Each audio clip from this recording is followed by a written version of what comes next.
लेकिन जगदेव बाबू का भाषण सुनने के उपरांत उनको यह लगा कि नौकरी करने के उपरांत मैं अपना परिवार का ही भला कर सकता हूं, लेकिन उनका जो विचार है, उनका बताया हुआ मार्ग है, उस पर चलेंगे तो भारत के जितने भी 90% शिक्षित है, शोषित है, गरीब है, वंचित है, उनका विचार फैलाकर हम पूरे भारतवासियों को कल्याण कर सकता हूं।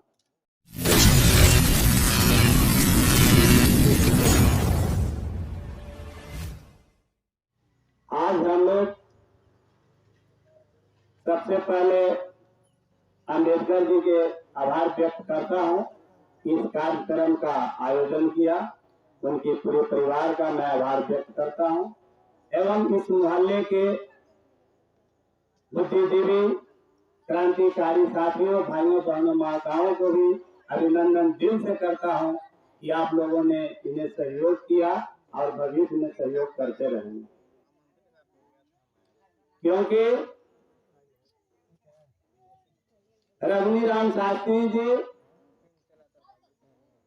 बहुत गरीबी अवस्था में,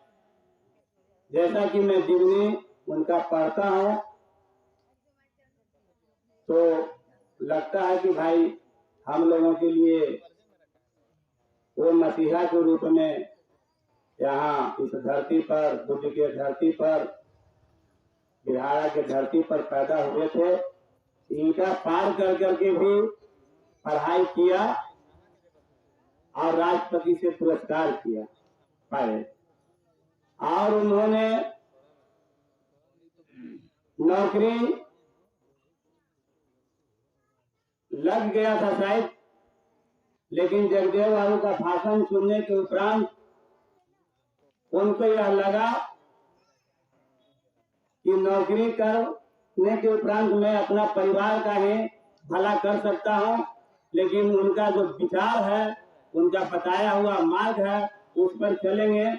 तो भारत के जितने भी 90% उपेक्षित है, शोषित है, गरीब है, वंचित है, उनका विचार फैलाकर हम पूरे भारतवासियों को मैं कल्याण कर सकता हूं। तो आज 49वां शहादत दिवस भारत लेनिन जगदेव प्रसाद का आज हम लोग शहादत दिवस मना रहे हैं। इन्होंने जब कुर्था के धरती पर जन्म लिए, जैसे जैसे होश संभाला, यह साधारण किसान के बच्चे थे और जैसे जैसे समाज में विषमता देखा, वैसे वैसे इनके दिल में उस विषमता को खत्म करने के लिए अंदर से जिज्ञासा जागी और उन्होंने किया। अपने जान के परवाह किए बगैर जमींदार का जब हाथी एक किसान के खेत में घुसता है और उनकी नजर पड़ती है, तो उस किसान से जाकर कहते हैं कि तो आपका जो खेत है, गेहूं का लहलहाता खेत है, उसमें जमींदार का हाथी जैसे चल रहा है। किसान रोते हुए कहता है कि यहाँ का नियम है, जमींदारों का यह नियम है कि 5 कट्ठा जमीन हर किसान के खेत में हाथी चरेगा, कोई कुछ नहीं बोलेगा। उन्होंने कहा कि भाई चाचा, आप संतोष कीजिए, मैं इसकी लड़ाई लड़ूंगा। अपने नौजवान साथियों के साथ मिलकर एक संगठन खड़ा करने का काम किया और दूसरे दिन जब हाथी आता है चरने के लिए, तो उस पिलवान को इतना मार मारता है कि वह जाकर के अपने जमींदार से कहता है कि जगदेव बाबू ने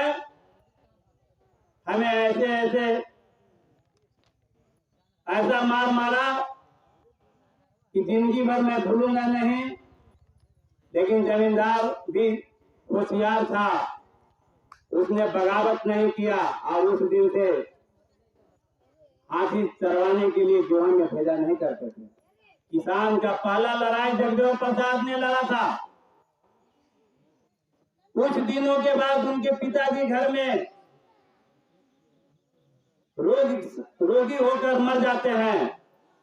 जब तक रोगी रहते हैं उनके माता बहुत सा मन्नत मांगती हैं, लेकिन कितना भी मन्नत और इलाज के उपरांत भी वह नहीं बच पाते हैं, मर जाते हैं। तो उन्होंने ब्राह्मणवाद से लड़ाई लड़ा और जितना भी घर में देवी देवता था सबको रंथी पर रख करके अब अपने पिताजी का दाह संस्कार करने का काम करते।